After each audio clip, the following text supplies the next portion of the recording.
C'est toujours un réel plaisir de vous retrouver sur Medi en TV Afrique. Soyez les bienvenus dans le Talk Afrique. Selon un rapport de la Banque africaine de développement, malgré le développement économique encourageant enregistré par plusieurs pays africains ces 10 dernières années, la pauvreté généralisée et l'inégalité demeurent le lot de nombre d'entre eux. Les réalisations en matière de santé et d'éducation sont les plus faibles du monde et les populations africaines souffrent d'une insuffisance d'accès à l'assainissement et à l'eau potable. Avec nos invités du jour, nous parlerons de la cohésion sociale en Afrique en lien avec la lutte contre la pauvreté. Nous dirons bienvenue à nos deux invités. J'ai ici à ma gauche Émile Belakwaku. Bienvenue sur notre plateau. Merci de m'avoir sur le plateau. Vous êtes consultant développement international, donc les questions liées à la pauvreté, lutte contre la pauvreté, vous en avez la maîtrise, du moins. On en parlera au cours de l'émission tout à l'heure. Avec nous également sur le plateau Bakary Biaye, il est secrétaire général de l'ONG OASA, qui est donc l'organisation humanitaire d'aide à la santé en Afrique. Bienvenue sur notre plateau. Oui, merci beaucoup.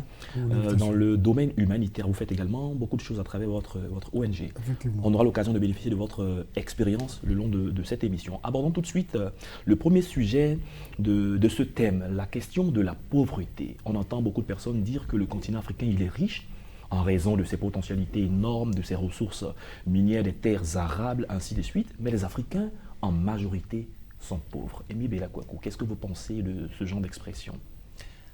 C'est la réalité, malheureusement. On se rend compte que, quoique nous ayons toutes sortes de ressources qui puissent nous permettre de pouvoir sortir de la pauvreté, de l'extrême pauvreté, on est malheureusement confronté à différentes situations qui sont aujourd'hui le lot des pays africains. Donc aujourd'hui, les efforts conjugués des États, c'est de pouvoir faire en sorte de sortir donc, de ce cas de figure-là, donc de sortir de la pauvreté. Est-ce que c'est possible, depuis plusieurs années, on en parle, les choses évoluent certainement, M. Bakary. Est-ce que vous pensez qu'un jour, le continent africain, on l'appellera un continent riche, développé au même titre que les autres?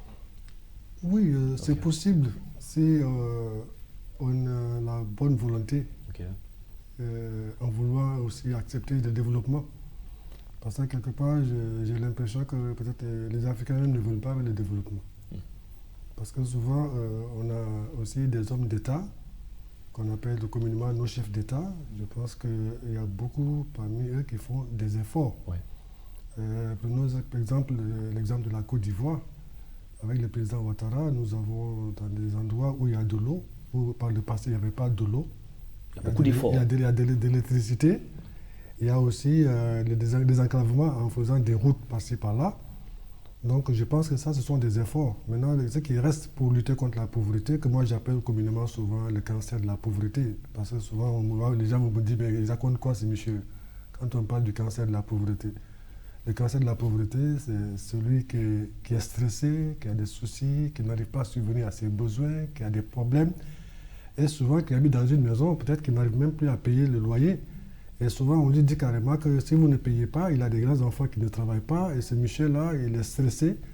Et à longtemps, il est dans le quartier, tout le monde le connaît. Et puis, un beau matin, on lui dit carrément que vous devez libérer la maison. Dans le cas contraire, on va vous mettre dehors parce que vous n'arrivez pas à payer. Et quand il regarde autour de lui, il n'y a personne pour lui venir en aide. Et qu'est-ce qu'il fait? Et souvent, on se rend compte que souvent, on dit dans le quartier, le vieux là, on était là hier soir, il se portait bien, et le matin, on nous dit qu'il est mort. Et c'est ça aussi, la pauvreté. Et souvent, il y a beaucoup de personnes, parce que c'est la honte et l'humiliation qui ne peut pas supporter, qu'il a préféré au moins anticiper sa mort. D'accord. Voilà. Monsieur Mille, la question de la pauvreté peut être perçue sur plusieurs angles. On peut trouver 3 angles. Il y a la question monétaire, la question sociologique et la question psychologique. Est-ce que l'Afrique, sur ces 3 aspects-là, quand on parle de pauvreté en Afrique, ces 3 aspects sont mis en lumière véritablement? On est pauvre sur ces 3 aspects, ou c'est relatif? Je crois que la définition, l'exemple que monsieur vient de donner tout à l'heure concernant le cas de figure où la personne peut-être au bout d'un moment ne s'en sort pas et puis bon, sous la pression sociale s'écroule, c'est aussi ça l'aspect concernant l'aspect psychologique en quelque sorte. Mais ce qui est plus ou moins abordé dans le cas de l'Afrique, en tout cas dans le cas de mon travail, c'est que nous abordons beaucoup plus, c'est du point de vue économique et aussi social. Au niveau social, on essaie de voir en quelque sorte comment est-ce qu'on s'assure que les populations dans les différents pays où nous intervenons, en tout cas où les actions sont mises en œuvre, les populations là puissent faire face aux difficultés qui sont donc celles qui sont propres aux personnes qui sont pauvres, notamment l'accès aux infrastructures sociales de base, comme par exemple l'accès à l'eau potable, l'accès à la santé, l'accès à l'éducation et autres.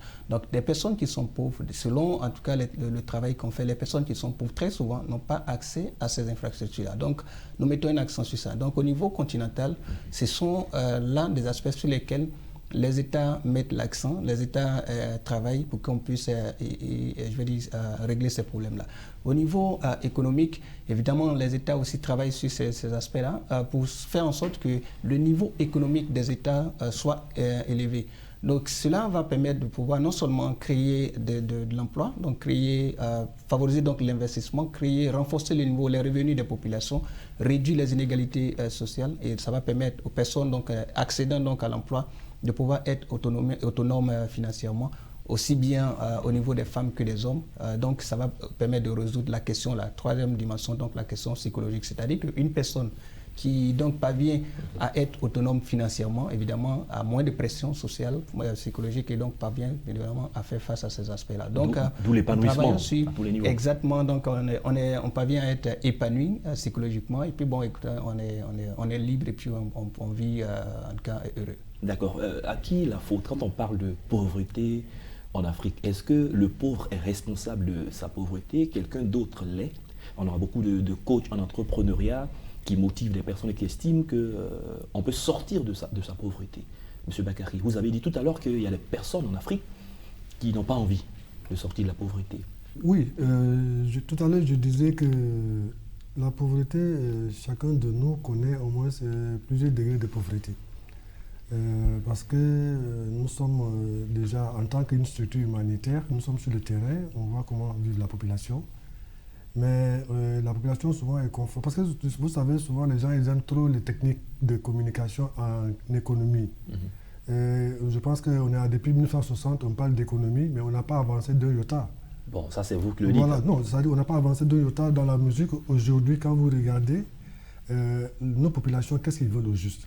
La population africaine, la plupart d'entre eux, c'est le logement. Mais souvent, vous regardez le programme des différentes structures, ou bien de l'économie, on vous parle de l'eau, de l'électricité, de l'emploi, ou bien même de l'éducation. C'est vrai, c'est bien. Mais la priorité des priorités, c'est aujourd'hui de permettre aux Ivoiriens ou bien aux Africains d'être bien logés. Si les gens sont bien logés, par exemple, vous habitez dans une maison, on vous dit de payer 30 000 francs ou bien 50 000 francs pendant 30 ans. C'est une bonne action gouvernementale. On met une agence de gestion immobilière en place. Une sorte de location-vente pour oui, que location-vente. Ça vous revienne. Parce qu'aujourd'hui, quand on vous parle des entreprises, comment ça s'appelle sans citer les noms, on n'a pas besoin. Non, il y a des entreprises de sociétés immobilières qui vous disent non, nous ne sommes pas là pour faire du social. Et là, il y a un problème. Si vous me demandez de payer 22 millions... Mais ils font le business. Non, j'arrive. Donc, c'est une sorte de mafia. Parce que si vous êtes en train de dire carrément que vous demandez 22 millions, et puis moi qui est pauvre, je n'ai pas un apport de 2 millions, et que les 20 millions qui restent, il faut les payer pendant 3 mois, pendant 3 ans plutôt. Mais dans 3 ans, où est-ce que je vais trouver 20 millions? Et ça, c'est un problème. On comprend très bien, mais ça va être est-ce que c'est la responsabilité de l'État d'aider, de contribuer à vous aider? L'État peut faire des efforts. C'est une volonté politique. Tu sais, c'est une volonté politique. Si l'État décide aujourd'hui de dire que moi, je vais loger ma population, il n'y a pas de problème. D'accord, donc vous pensez beaucoup plus sur l'aspect logement. Quand vous regardez récemment, le président Ouattara a mis en place ce qu'on avait les logements sociaux pour au moins loger des Ivoiriens. Mais est-ce qu'on a dit sincèrement la réalité au président Ouattara? Bon, on appelle ça logements sociaux, mais bon, voilà. l'accessibilité aussi. Donc c'est ça le problème. Mais est-ce que les gens ont dit réellement à monsieur le président de la République, les populations pour ces maisons-là, ils sont pauvres, il ne faut pas avoir accès à ces maisons-là? Est-ce qu'on lui a dit ça en réalité? Bon. Et puis deuxièmement aussi, on constate que ce sont ces maisons-là, On vous demande un apport de 4 millions ou bien je ne sais pas 3 millions. Un apport initial, 15%. bien. Mais vous allez trouver de l'argent où?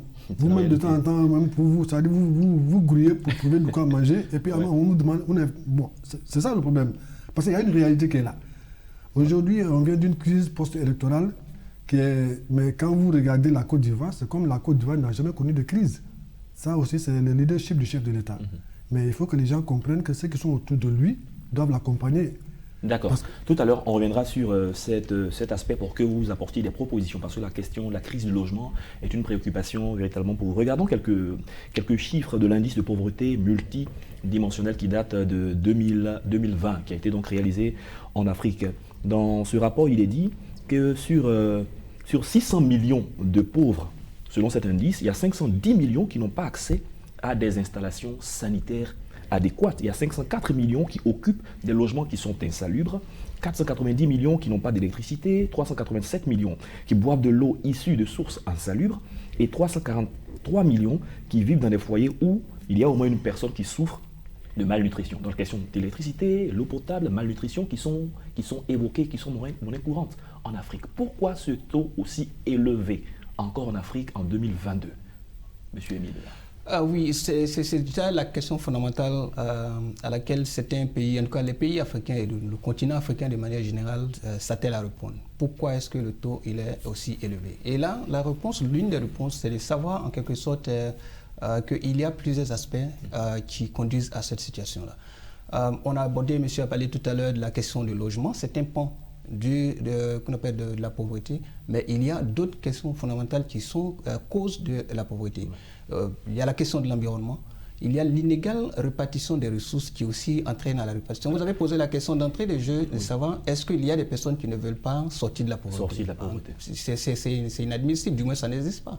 Tout le monde veut sortir de la pauvreté, du moins tout le monde a la volonté de pouvoir être autonome dans certaines mesures. Okay. Après, il y a des circonstances, des conditions qui conduisent au fait que des personnes n'ayant pas forcément un certain nombre d'éléments qui leur permettant de pouvoir sortir de la pauvreté se retrouvent toujours dans l'extrême pauvreté. Je dis cela parce que on se retrouve dans des cas de figure où il y a des personnes, au niveau des femmes, les femmes constituent dans la plupart des pays africains une frange la plus importante de la population.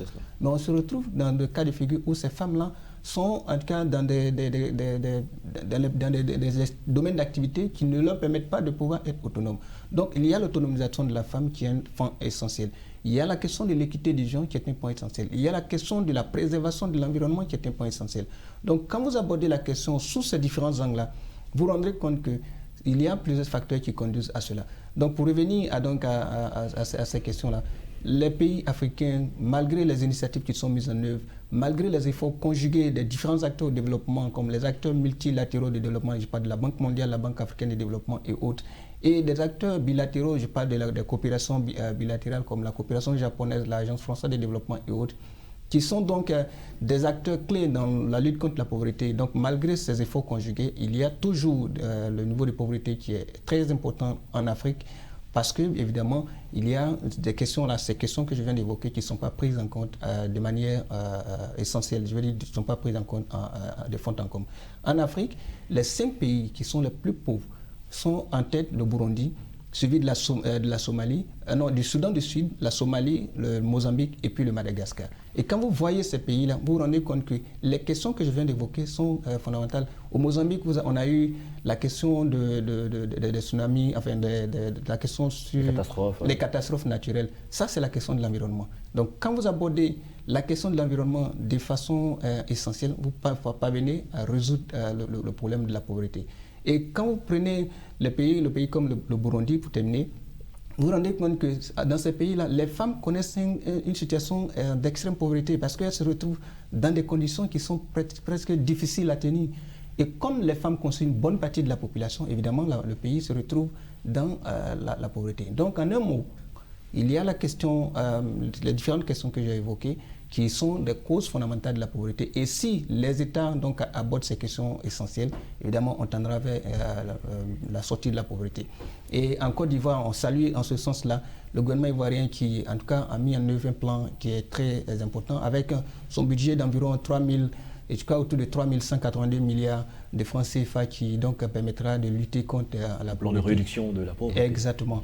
Donc ce plan-là va permettre de pouvoir réduire la pauvreté. Et si ces États, il y a pas mal d'États qui s'attellent à cela, et si ces États mettent en œuvre ces politiques sociales de développement, ça va pouvoir évidemment aider dans ce sens-là. D'accord, M. Bakary, qui êtes dans une ONG humanitaire, lorsque vous regardez l'environnement en Afrique et en Côte d'Ivoire, quelles sont, selon vous, les quelques actions positives qui sont menées dans le sens de la réduction de la pauvreté? C'est vrai qu'on dit les taux sont élevés, mais il y a beaucoup d'actions tout de même qui sont menées et qui se font aussi avec le concours de certaines ONG. Il est bon de le relever.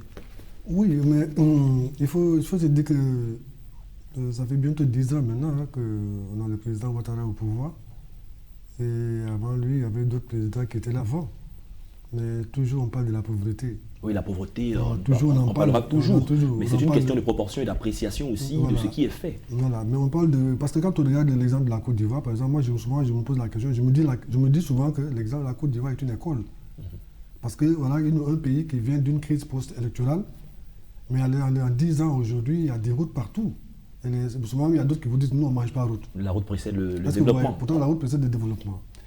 Quand vous regardez aussi, souvent, dans les villages les plus reculés aujourd'hui, ils ont de l'eau potable. Parce que les ministres, chaque part, avaient fait du bon travail dans ce sens-là. Et quand vous regardez encore, il y a d'autres zones aussi où on trouve de l'électricité. Mais je pense que le plus important, comme je l'ai dit, parce qu'on côtoie d'abord la population, la population, les priorités, c'est comment avoir accès à un logement. Le reste, là, c'est secondaire. Parce qu'ils se disent carrément que s'ils ont déjà un logement, à moindre coût, ça leur permet, ça réduit au moins à 80 à 70% de leurs problèmes.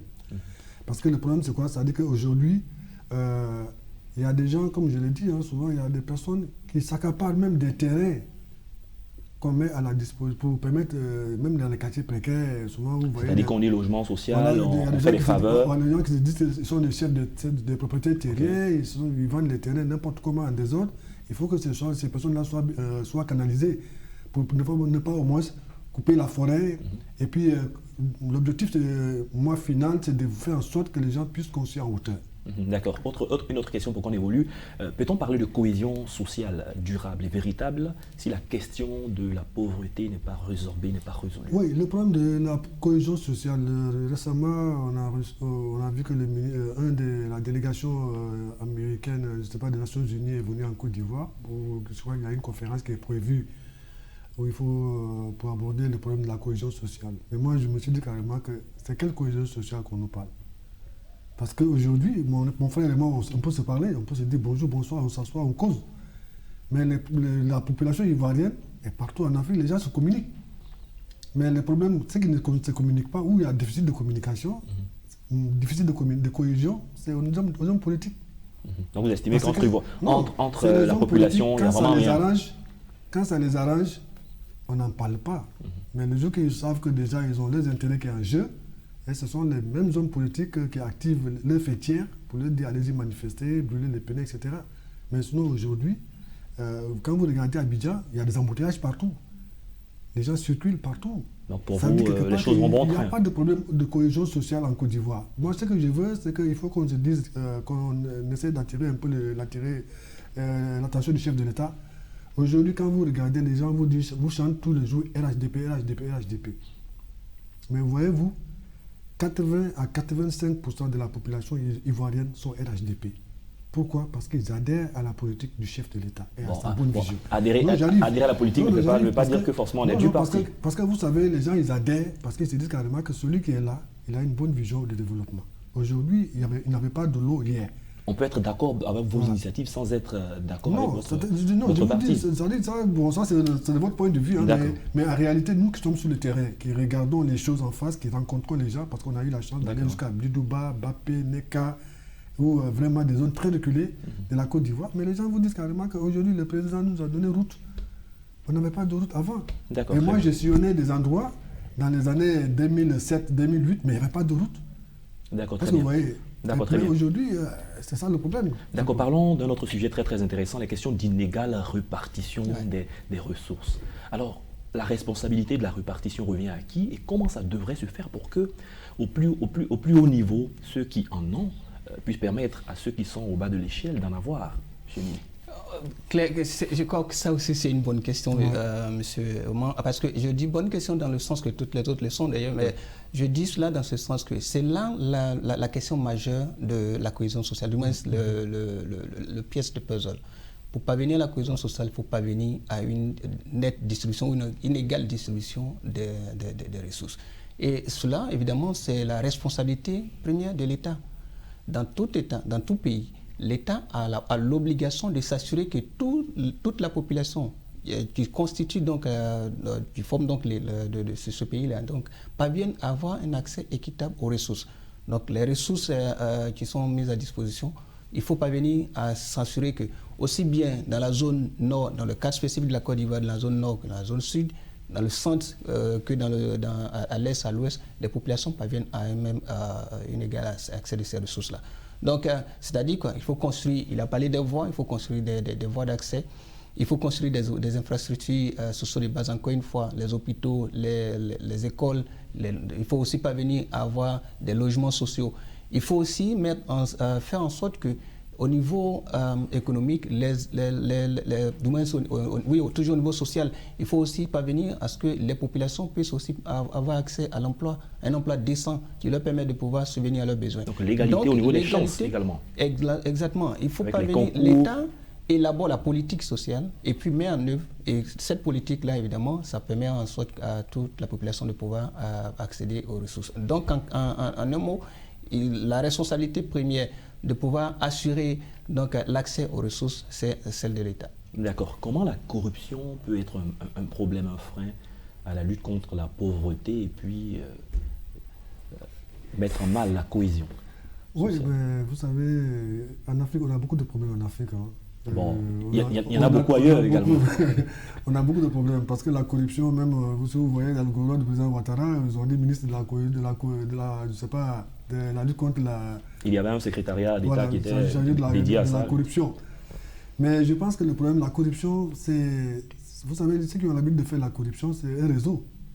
Ils savent à quel moment... Moi, je dis carrément que je peux donner 5 secteurs où aujourd'hui, si on fait des audits et qu'on a créé au moins une agence d'évaluation et d'audit et comment ça s'appelle, de suivi et évaluation.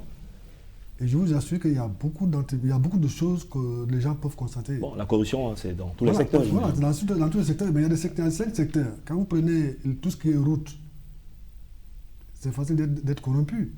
Quand vous prenez tout ce qui est agriculture, moi je viens de l'étranger, j'ai besoin d'avoir au moins 50 000 hectares de terre, je veux faire telle ou telle chose.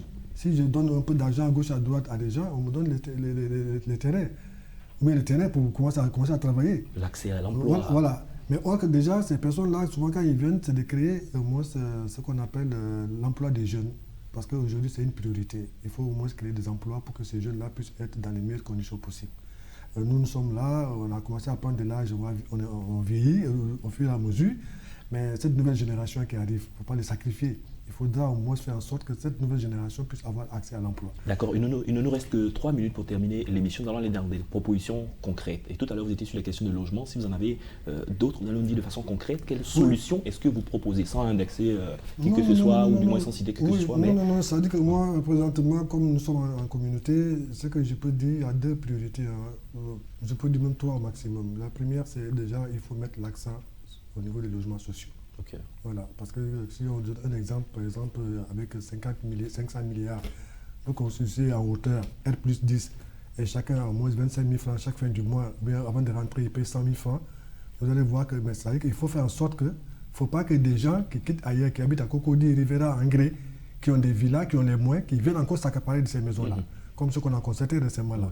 Bon, deuxièmement aussi, il faut équiper les centres de santé et valoriser les médecins qui travaillent dans les différents centres de santé, faire en sorte qu'ils soient dans les meilleures conditions de travail.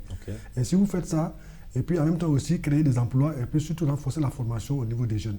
Et à ce moment-là, vous allez dire que bon, peut-être je suis dans la voie de l'émergence pour ma population. Et on pourra finir avec la pauvreté, on pourra réduire. Le problème de la pauvreté, on peut réduire la pauvreté à 80% dans ce sens-là. Monsieur Mille, sur la même question. En fait, les solutions. Allez-y. Oui, pour lutter contre la pauvreté, il y a plusieurs mesures, il y a plusieurs initiatives qui sont envisagées, ou du moins qui pourraient être envisagées. Mais entre autres, on pourrait peut-être succinctement distinguer la nécessité, en tout cas pour l'État, de pouvoir élaborer des politiques qui sont beaucoup plus pratiques et inclusive. J'insiste sur l'aspect inclusif parce que c'est fondamental. La dimension sociologique de la pauvreté, de la lutte contre la pauvreté est fondamentale, que s'il faut y parvenir. Donc il faut s'assurer que les populations qui sont les bénéficiaires de ces initiatives sont consultées, prennent part à la politique, donc à l'élaboration de cette politique. À côté de cela, il y a la lutte contre la corruption. On en parle, tout à l'heure on en a parlé brièvement, mais c'est fondamental parce qu'une chose est de pouvoir obtenir des ressources des acteurs internationaux de financement, des politiques de développement, mais une autre est de pouvoir utiliser à bon escient ces ressources-là dans la lutte contre la pauvreté. Et je parlais tout à l'heure de l'État de Côte d'Ivoire qui donc a mis en place une politique d'environ 3 000 milliards de dollars, CFA, pardon, et la Banque mondiale constitue autour de 70 millions de dollars. Et ce montant-là, ce n'est pas le fait de pouvoir avoir ce prêt qui pose problème. Et comment est-ce qu'il faut l'utiliser? Donc, il y a la question de la corruption qu'il faut parvenir. Et puis, l'autre dimension qui est fondamentale aussi, c'est l'égalité ou l'équité du genre. Il faut s'assurer que ça, c'est pris en compte. Et dans ce volet-là, je voudrais inclure la question des femmes. Il faut s'assurer que les femmes parviennent à une certaine autonomie qui puisse leur permettre, parce qu'elles constituent une bonne partie de la population, donc qui puisse leur permettre de pouvoir participer à la lutte contre la pauvreté. Donc si tous ces éléments sont mis en œuvre, je l'ai dit, ce n'est pas suffisant, il y en a plusieurs autres, mais si ces éléments sont mis en œuvre, au moins on parviendra à pouvoir avoir des résultats tangibles pour aller vers, bien évidemment, au bout d'un moment, au bout d'un certain nombre d'années, vers un niveau de pauvreté assez élevé. La Côte d'Ivoire aujourd'hui ne fait pas partie des 20 pays les plus pauvres en Afrique. C'est déjà bon, mais il y a encore un travail à faire pour que on est à 36% aujourd'hui le taux de pauvreté au niveau de la Côte d'Ivoire, qu'on parvienne peut-être dans les années à venir, dans la décennie à venir, qu'on parvienne peut-être à un niveau de pauvreté peut-être à 2% ou pourquoi pas à 10, à moins que ça. Et si les téléspectateurs et tous les acteurs qui vous suivent prennent en compte vos différentes préoccupations, je pense que nous allons aller tout doucement vers le développement, parce que vous êtes des acteurs également du développement. Merci infiniment de votre présence sur ce plateau. Je rappelle que vous êtes Bakary Biaye, secrétaire général de l'ONG OASA, qui est l'organisation humanitaire d'aide à la santé en Afrique. Merci pour vos propositions, contributions sur notre plateau. Merci d'être passé. Merci. Merci également à Amy Bella Kwaku, consultant en développement international. Merci pour vos analyses, contributions, et merci de revenir toutes les fois que nous aurons besoin de vous. C'est toujours un plaisir pour moi d'être invité sur le plateau et puis de contribuer aussi au débat. C'est la fin de cette émission. Merci à tous de l'avoir suivi. Excellente suite de nos programmes sur Média.